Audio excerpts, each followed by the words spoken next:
این قراره باور نکردنی ترین داستانی باشه که تا حالا شنیدی. الکس و مارکوس برادرهای دوقلویی ان که توی این مستند میخوان برای اولین بار در مورد اتفاق صحبت کنن که تو 18 سالگی براشون افتاده. الکس بعد یه تصادف وحشتناک توی 18 سالگی تمام چیزایی که یادش بود رو فراموش میکنه. اون هیچ یادش نمیاد و وقتی به هوش میاد تنها چیزی که میشناسه برادرش مارکوسه.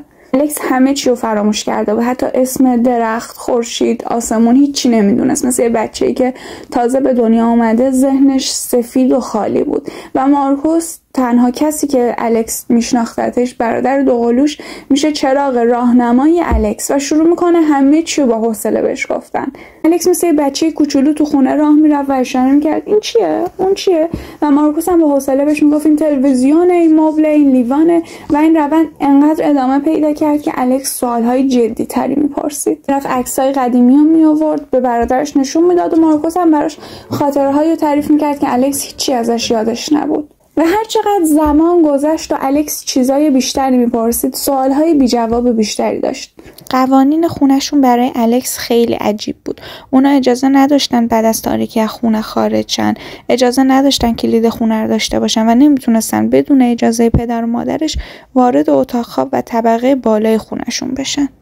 با وجود همه خاطره‌های خوبی که مارکوس برای الکس تعریف کرده بود، اما الکس میدید که مارکوس نسبت به پدر و مادرش خیلی بی‌رحم و بی‌عاطفه است و براش سوال بود که چرا مارکوس باهاشون اینطوری رفتار میکنه و رابطه خوبی باهاشون نداره.